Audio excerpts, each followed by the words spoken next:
Bab 039. Gak mau ah, kan masih ada mereka, nanti disangka yang enggak-enggak, aku menolak halus.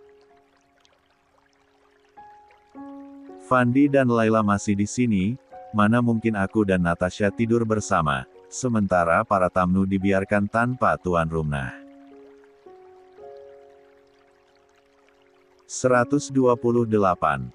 Ya udah, pegang tangan aja. Natasha meraih tanganku dan menggenggamnya.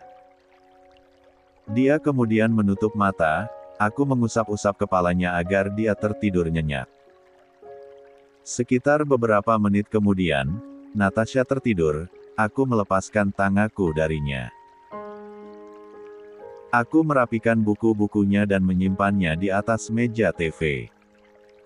Om Jason, Natasha, aku pamit pulang ya. Kak Raihan udah pulang. Tiba-tiba ku dengar Laila memanggil kami. Aku segera datang menghampiri Laila dan Fandi. Kok buru-buru, lah? Tanyaku. Kak Rai udah pulang, aku harus masakin buat dia, jawabnya. Maaf Natasha tidur, sehabis belajar dia tidur nyenyak, mungkin capek ucapku. Nggak apa-apa om, aku pulang dulu ya, jawab Laila.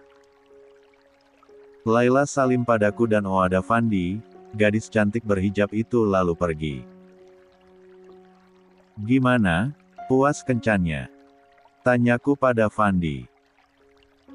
Lumayan, hehehe seenggaknya gue sama dia bisa ngobrol banyak, jawab Fandi, yang tampaknya cukup puas dengan pertemuan kali ini dengan Laila.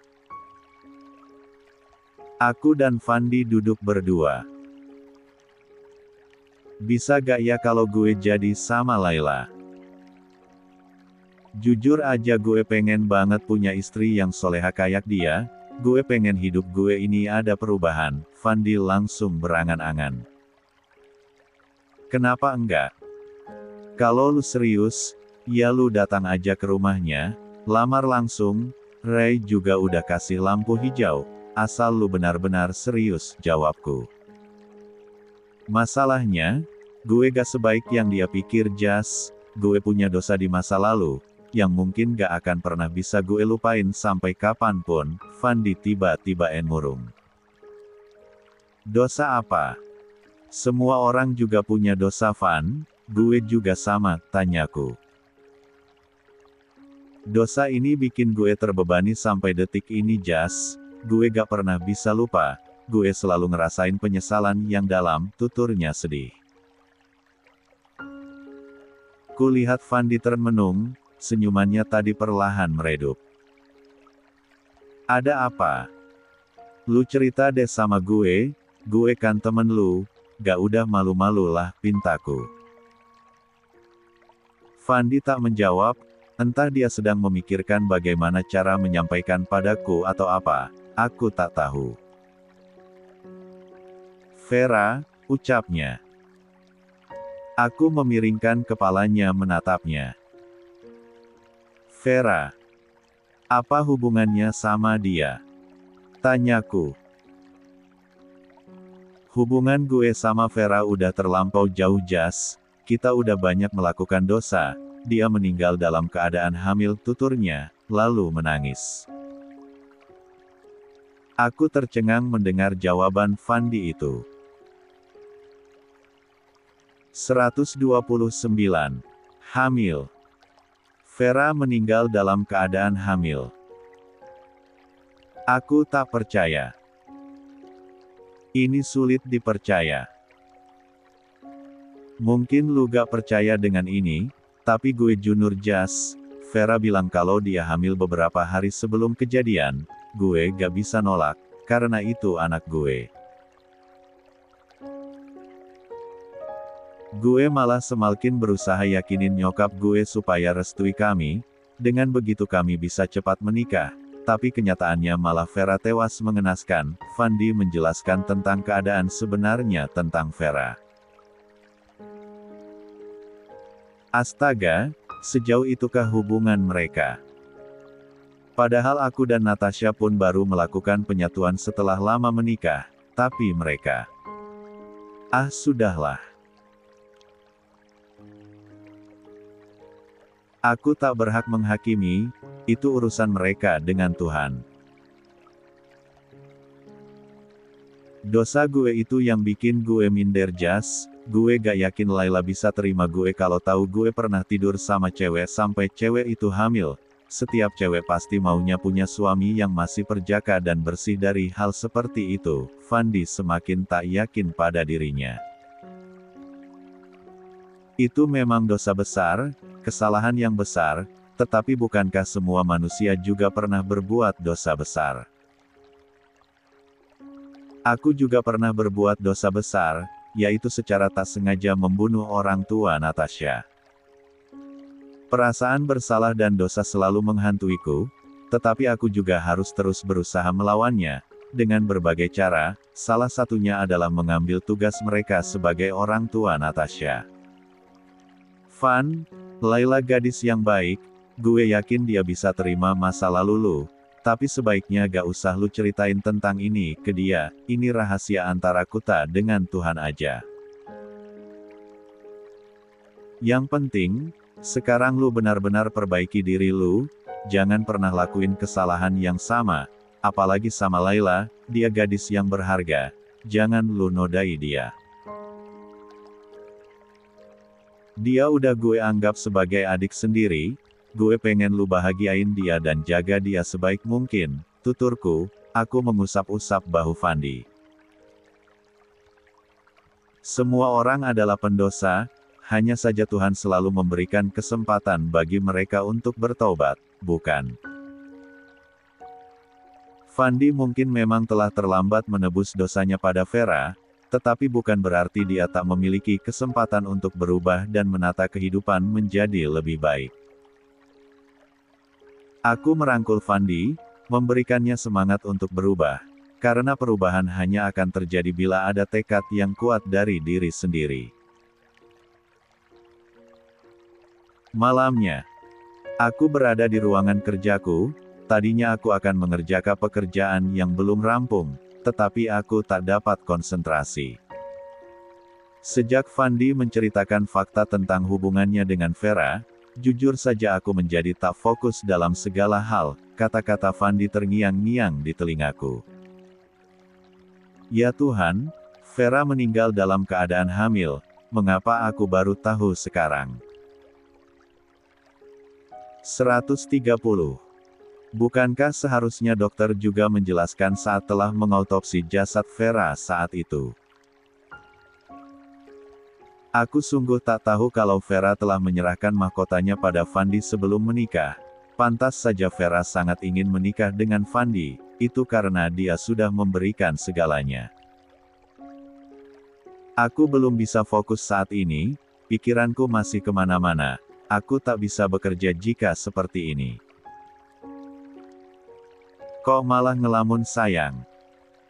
Natasha mengagetkan aku. Lamunanku buyar seketika. Ini kopi sama camilannya, buat teman kerja, Natasha menyajikan segelas kopi dan sepiring kecil kue di mejaku. Nggak bisa kerja, ucapku malas. Kenapa? Tanya Natasha. Pikiranku kacau, jawabku. Semangat kerjanya ya, ucapnya, kemudian beranjak untuk keluar. Aku menahan Natasha untuk tak pergi. Temenin ya, butuh refresh otak, pintaku. Natasha meletakkan nampan di atas meja, lalu duduk di pangkuanku menyamping. Ada apa? Kok sayangku murung? Tanyanya lagi.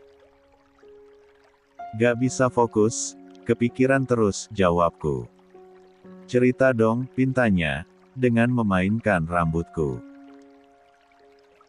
Aku bangkit berdiri dan memangkunya, membawa Natasha ke tempat tidur kami.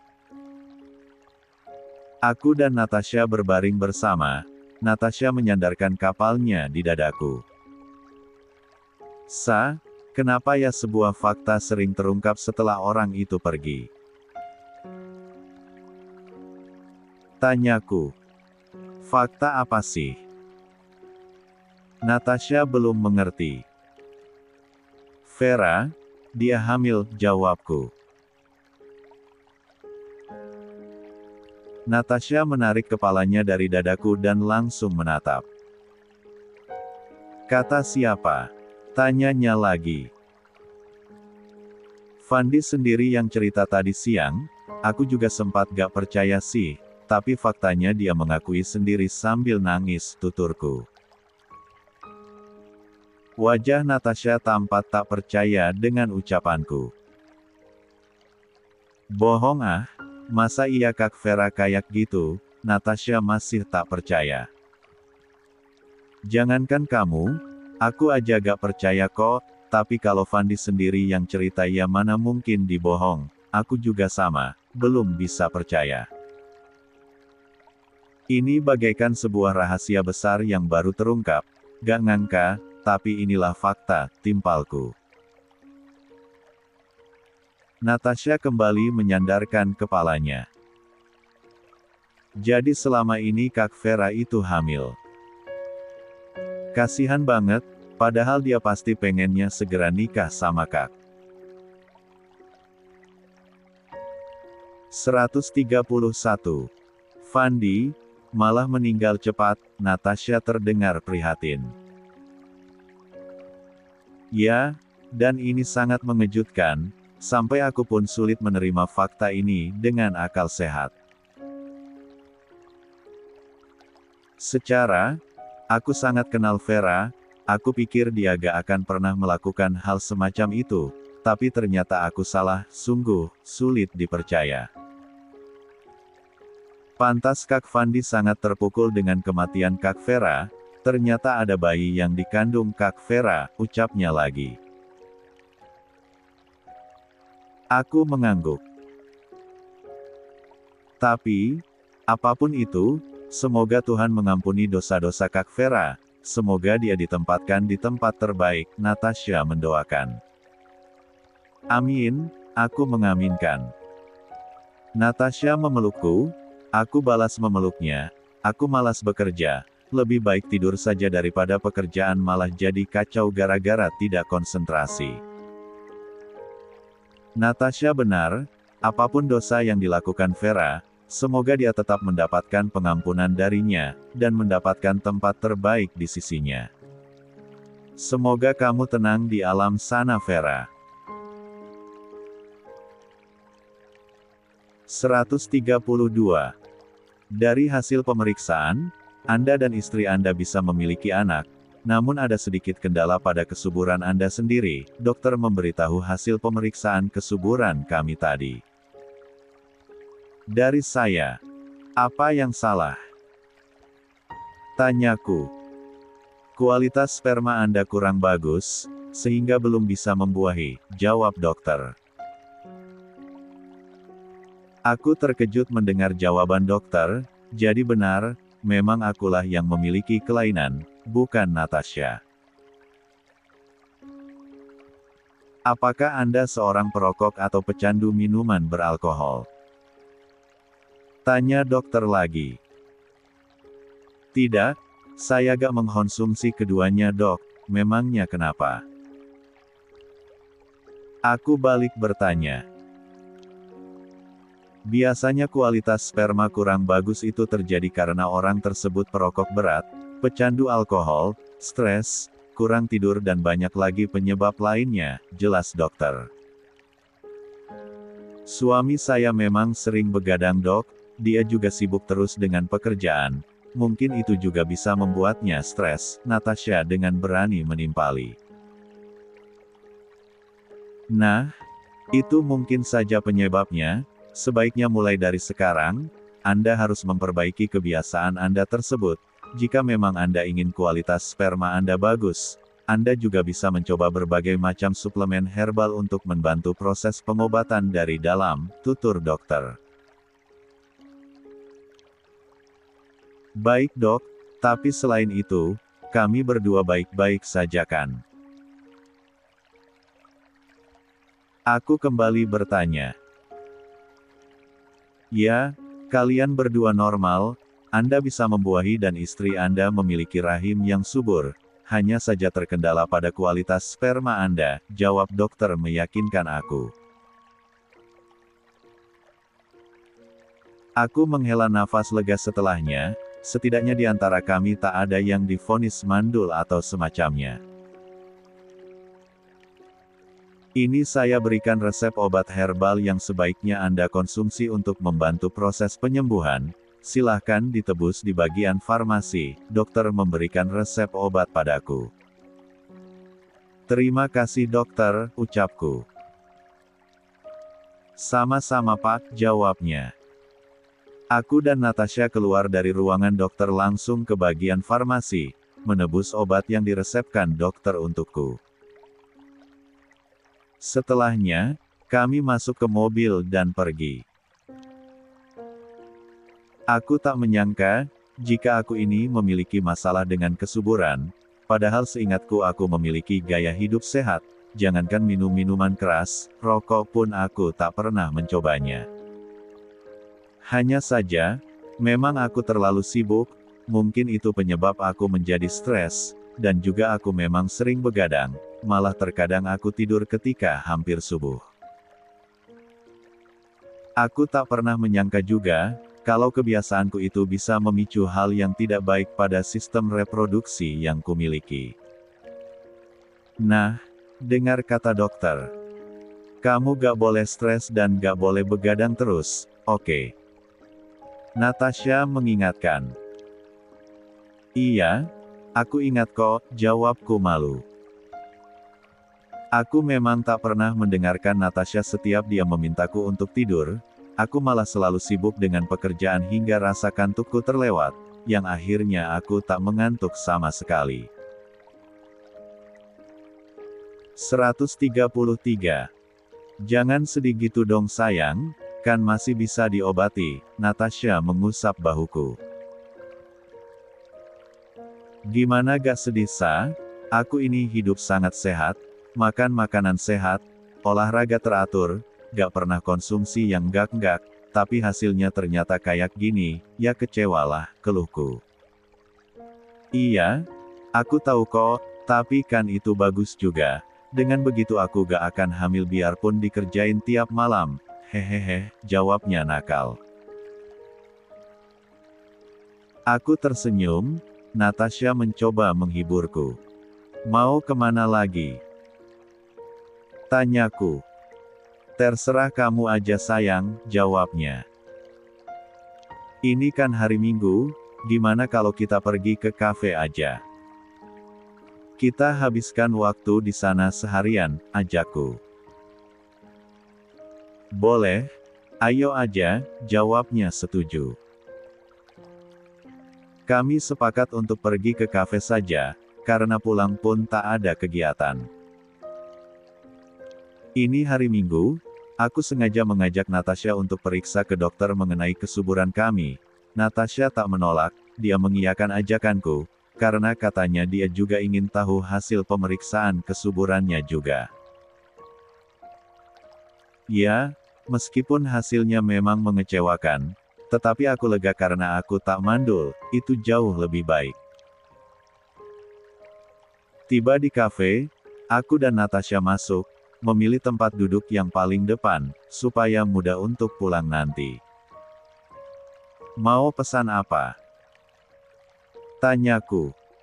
Samain aja deh, jawabnya. Kan aku mau minum kopi, lah kamu gak pernah minum kopi, makanya aku tanya mau apa, aku dan dia memiliki hobi yang sama mengenai minuman. Milkshake melon aja deh, jawabnya. Oke, aku langsung memesan menu yang kami inginkan. Sambil menunggu, aku memainkan ponselku, karena Natasha juga sibuk dengan ponselnya. Aku membalas chat grup, yang masih saja membahas tentang reuni. Oh, aku sangat malas. Aku memasukkan kembali ponselku ke dalam saku jaket. Jason, ucap seseorang. Aku menoleh, Natasha juga. Sylvia, ucapku. Ya, Sylvia yang menyapaku tadi, kulihat dia berdiri di samping mejaku. Apa kabar? Lama gak ketemu ya, Sylvia mengajakku bersalaman. Baik, ia terakhir ketemu waktu reuni ya, jawabku. Iya, ini siapa? Sylvia menunjuk Natasha. Dia istriku, aku mengaku. Istri. Tapi kamu gak pernah bilang kalau kamu udah nikah loh, Sylvia seolah tak percaya.